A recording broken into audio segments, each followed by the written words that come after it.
దైవజనమా, సృష్టిలో దేవుళ్ళు అని పిలువబడిన వారు కోట్ల కొలది ఉన్నారు, కానీ పరిశుద్ధత కలిగిన ఏకైక దేవుడు, పాపము చేయని ఏకైక దేవుడు, పాపము లేని ఏకైక దేవుడు, పాపము ఎరుగని ఏకైక దేవుడు, ఒకే ఒక్క దేవుడు, ఆయనే మన ఆరాధ్య దైవం, ప్రభు అయిన యేసుక్రీస్తు.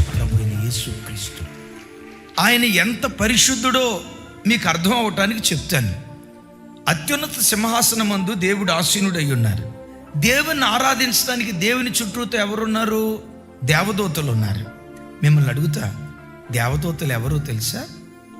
సంపూర్ణ సౌందర్యం కలిగిన వాళ్ళు. అందం అంటే దేవదూతలదే. సంపూర్ణ సౌందర్యం కలిగిన దేవదూతలు తన చుట్టూతో నిలవబడి ఆ దేవుని ఆరాధిస్తూ ఉంటే, ఆ దేవదూతలను చూసి కనీసం చూపులోనైనా, కనీసం ఆలోచనలోనైనా, కనీసం తలంపుల్లోనైనా ఎంత కూడా శోధించబడలా. బైబిల్ ఏమని రాసిందో తెలుసా? పరిశుద్ధుల సభలో ఆయన భీకరుడు. చుట్టూతా ఉన్న కోటాను కోట్ల దేవదూతలు ఆయన చూసి ఏమంటున్నాయో తెలుసా? సైన్యములకు అధిపతికి యెహోవా పరిశుద్ధుడు. ఎందుకు ఆ దేవదూతలు ఆ దేవుడిని అంత కొనియాడాయి? కారణం ఆయన స్వభావం. ఏంటి ఆయన స్వభావం? పరిశుద్ధత.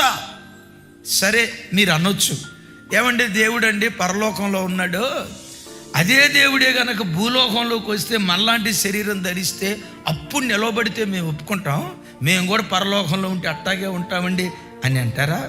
2000 సంవత్సరాల క్రితం నీవు ఆరాధించే యేసుక్రీస్తు పాప శరీరాకారంతో లోకంలోకి రాలేదా? నీకున్న కళ్ళే ఆయనకు లేవా? నీకున్న చేతులే ఆయనకు లేవా? లోకాన్ని చూసినప్పుడు స్పందించే శరీరం ఆయనకు లేదా?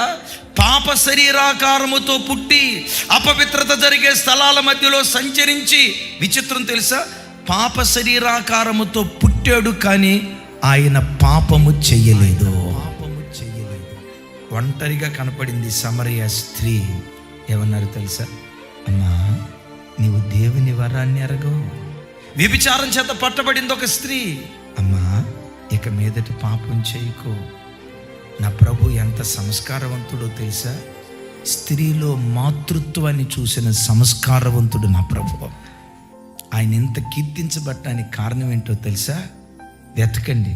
ఎన్ని గ్రంథాలు వెతికినా, ఎన్ని పుస్తకాలు వెతికినా, పాపము చేయని ఏకైక దేవుడు, అపవిత్రత అంటే ఏంటో ఎరుగని ఏకైక దేవుడు, నాలో పాపమున్నదని మీలో ఎవడైనా స్థాపించగలడని ప్రపంచానికి సవాలు విసిరిన ఏకైక దేవుడు నజరేయుడైన యేసుక్రీస్తు ప్రభువు.